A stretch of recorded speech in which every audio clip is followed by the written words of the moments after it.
சஞ்சனா வந்து எனக்கு ரொம்ப அவுட்ஸ்டாண்டிங்கான ஒரு பெர்ஃபார்மர். ஆக்சுவலாக இந்த படத்துக்கு அப்புறம் சஞ்சனா அப்படிங்கிறவங்க வந்து ஈஸியாக அடுத்த சில வருடங்கள் ரொம்ப முக்கியமான ஒரு தமிழ் சினிமா தமிழ் சினிமாவில் ரொம்ப ரொம்ப ரொம்ப ரொம்ப இம்பார்ட்டண்ட்டான ஒரு பெர்ஃபார்மராக ஆல்ரெடி அவங்க அப்படி தான். பட் இந்த ஃபில்மு இதுக்கு க்ரியேட் பண்ணியிருக்க ஸ்பேஸ் மூலிமா ரொம்ப ப்ராமினெண்ட்டான ஒரு இண்டிவிஜுவலாக மாறுவாங்க அப்படின்னு தான் நான் நினைக்கிறேன்.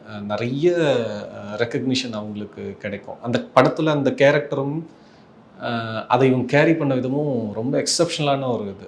அவங்க ப்ரிப்பேர் பண்ணிக்கிட்ட விஷயம் கூடவே இருந்தாங்க.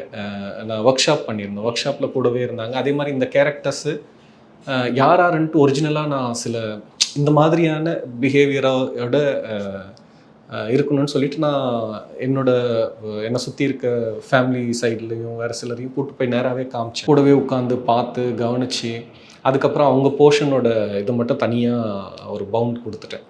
எந்த படம் ஆரம்பித்து முடிக்கிற வரையிலும் எந்த டே வந்து எந்த சீன் எங்கே ஆரம்பித்தாலும் அந்த டைலாக்ஸ் எல்லாம் உங்களுக்கு எந்த தடையும் இருந்ததே கிடையாது. அவ்வளோ எனக்கு ஆச்சரியமாக இருக்கும். அதே மாதிரி பர்ஃபார்மன்ஸுமே வந்து சிலர் வந்து 4 டேக் 5 டேக் 6 டேக் போக போக போக போக தான் அவங்க ரிஃபைன் ஆவாங்க. ஆனால் சஞ்சனா தான் அந்த ஹோல் ஃபிலிமில் ஃபர்ஸ்ட் டேக்லேயே தி பெஸ்ட் பர்ஃபார்மன்ஸ். நமக்கு வந்து ஃபைனஸ்ட் ஒர்க்கு கரெக்ஷன் நம்ம எதுவும் நம்ம சொல்ல வேண்டியதே இருக்காது. அவ்வளோ ஃபைனாக ஹிட் பண்ணாங்க.